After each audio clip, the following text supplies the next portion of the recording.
Big Dog, est-ce que tu veux que je te raconte une histoire? Pokémon. Attaque des Pokémon préhistoriques. Auteur Diane Muldrow. Illustration DRI Artwork.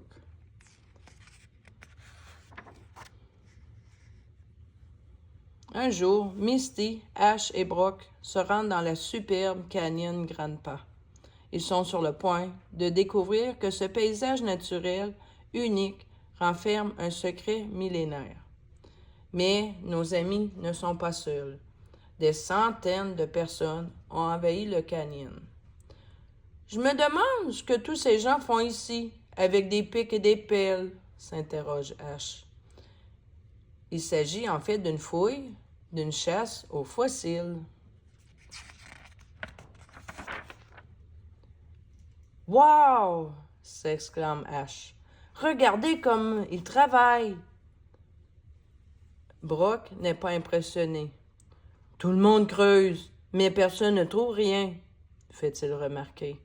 On ne sait même pas s'il y a des fossiles ici. Bien sûr qu'il y en a, réplique Ash, qui n'ose pas avouer qu'il aimerait participer aux fouilles. À quelques pas de là, Meowth attend impatiemment Jessie et James. Vous êtes en retard, se plaint le chat. Avez-vous installé la dynamite, bande d'incapables? Oui, nous allons réduire le canyon en poussière et nous approprier les Pokémon fossiles, ricane James.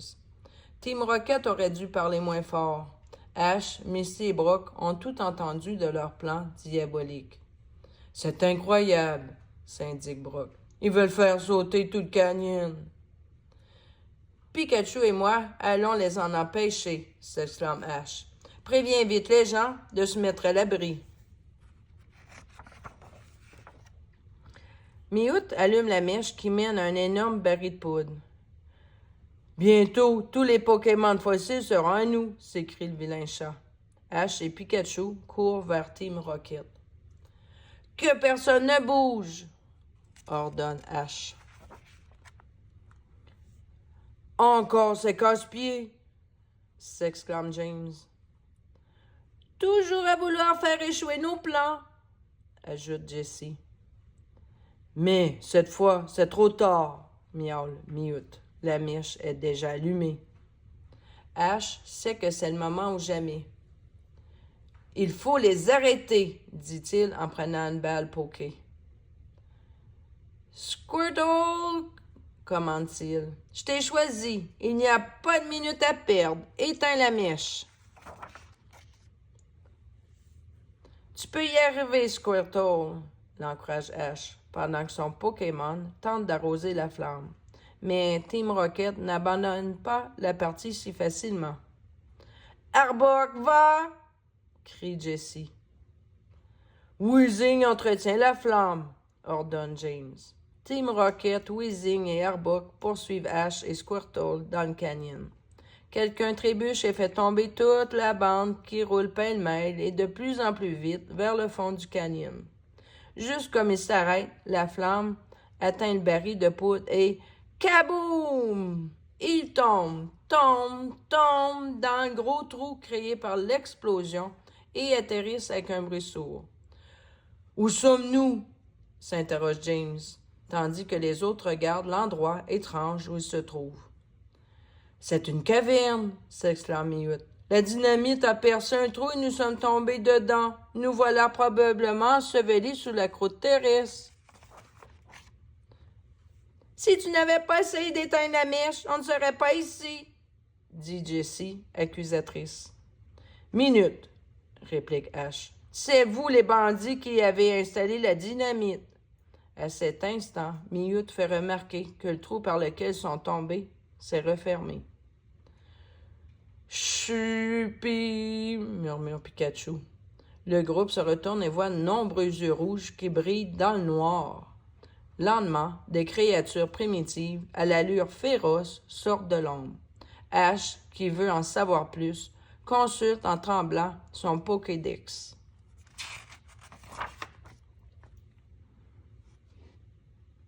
Omanite et Omastar, Kabuto et Kabutop, révèle la voix mécanique. On croit que ces Pokémon ont disparu de la surface de la Terre il y a des dizaines de milliers d'années. Aucun de ces Pokémon n'a été aperçu vivant. Ils n'ont pas l'air très réveillés, dit Jessie. Peut-être qu'ils n'étaient pas fossilisés, mais seulement endormis. L'explosion a dû les réveiller après des milliers d'années. Soudain, les Pokémon préhistoriques se sauvent. Au même instant, Misty et Brock tentent désespérément de dégager leur ami. Agent Jenny va chercher de l'aide. « Tiens bon, Ash! » crie Misty. Aidée de Brock, de Squirtle et de Géodude, elle déplace les roches. Le groupe comprend vite pourquoi les Pokémon préhistoriques se sont sauvés. Une énorme créature ailée les observe de son perchoir. Ses griffes et ses dents sont impressionnantes. Encore une fois, Ash consulte son Pokédex. « Aérodactyle, dit Dexter. Pokémon volant dont l'espèce a disparu. Ses dents serrées permettent de croire qu'il était carnivore. Il devait attraper ses proies avec ses serres. »« Ça veut dire quoi, carnivore? » demande Ash. « Ça veut dire qu'il nous veut nous dévorer, hurle James. Au même instant, Aérodactyle plane vers le groupe et attrape Ash. Il s'envole en tenant Ash dans ses serres, mais Pikachu et Charmander, vifs comme l'éclair, s'élancent et s'accrochent à la queue du monstre. Aérodactyle perce la couche de roche accumulée. Incapable de s'agripper plus longtemps, Pikachu et Charmander tombent près de Misty et de Brock. Aérodactyle se pose sur un rocher tout en gardant Ash prisonnier dans ses serres. « Au secours! À l'aide! » crie Ash à ses amis. Pendant ce temps, un Pokémon appelé Jigglypuff tente d'attirer l'attention. Il aimerait qu'on écoute sa chanson. En le voyant, Misty a une idée. « Jigglypuff, dit-elle, si tu nous aides maintenant, nous t'écouterons aussi longtemps que tu le voudras. » L'offre lui plaît, mais comme il s'apprête à chanter, Charmander se métamorphose. « Wow, Charizard! » s'écrie Ash. Il n'en croit pas ses yeux. Son petit Pokémon a bien changé. Lorsqu'Aérodactyle voit Charizard, il sait qu'il n'est pas de taille. Il se sauve, en tenant toujours Ash. Charizard déploie ses ailes puissantes et suit Aérodactyle. Il est prêt à se battre. Tout en poursuivant Aérodactyle, Charizard crache une boule de feu sur le Pokémon préhistorique. La flamme passe très près d'Ash.